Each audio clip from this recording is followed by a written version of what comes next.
владата донела одлука преку барање на Министерството за труд и социјал и некоја невладина организација до 18 години деца кои родителите примаат социјална помош.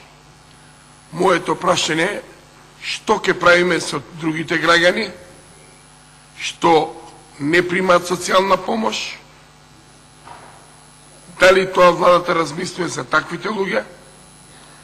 Значи да може да се лечат, да се лекуваат, исто е тоа прашање кој прошли пат го дополнувам, затоа што ова е решено делумно, а не е целосно.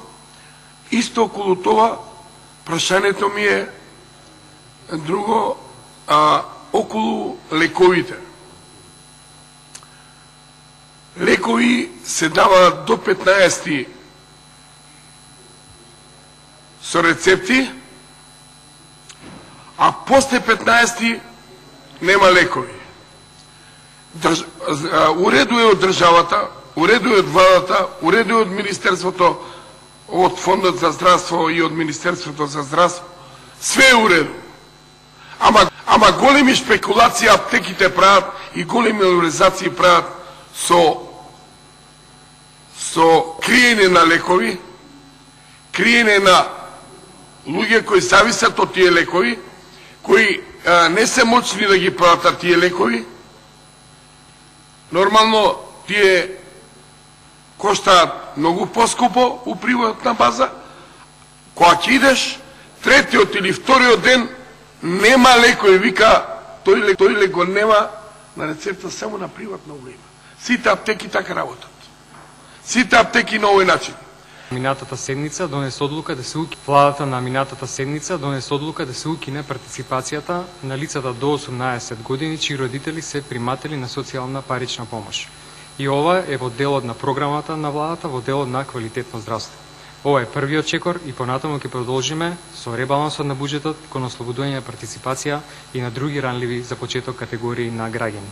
Со ова очекуваме значајно да се олесни достапноста до здравствените услуги и секако оваа ранлива категорија на граѓани да се поштеди од дополнителни финансиски трошоци при остварување на правото на здравствена заштита. Тоа значи дека сите млади деца до 18 години бесплатно ќе се лекуваат во сите специјалистичко-консултативни установи и во болнички установи. Станува збор за 24.000 лица, а програмата на владата ќе се обезбеди со сума на пари во вредност од 20 милиони денари. Благодарам. Не ми објасни за другите возрастните кои немаат и кои не примаат социјално, дали за нив дополнително барам да ми го. Во текот на април месец имам намера да го пополнам по систематизација слободното место посебен советник на премиерот за ромски прашања. Ќе спроведеме транспарентна постапка, во моментот течат постапки за 4-5 советници, секако ќе видиме кои кандидати ќе се јават. Тоа е право на премиерот, заради тоа што се тоа први соработници на премиерот во кабинетот. Јас познавам многу квалитетни роми, верувам дека ќе се мотивира да се кандидират на тој оглас што ќе биде и за оваа прашање, односно посебен советник за ромски прашања. Треба да биде некој од ромите, граѓани на Република Македонија. Се надевам дека квалитетни кадри ќе се кандидират, за да можат буквално не само премиерот или другите луѓе во кабинетот, туку и роми да се борат за ромските прашања, што е исто така многу важно. Ќе дадам само дополнение на одговорот за аптеките, кој што е проблем со 15 обично е прекрашителниот датум во месецот кога почнуваат да реагираат граѓаните дека нема соодветен број на лекови или не се дават од позитивната листа на лекови по аптеките ширум Македонија.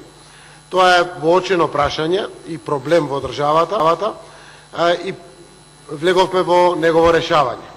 Анализата покажува дека ако една аптека има квота од 1000 единици пари и таа обидувајќи се да ги искористи можностите на самата квота, а при тоа да заработи, аптеките се движат на начин на кој што законот тоа им го возможува, ама штетата ја трпат пациентите, односно корисниците на лекарствата.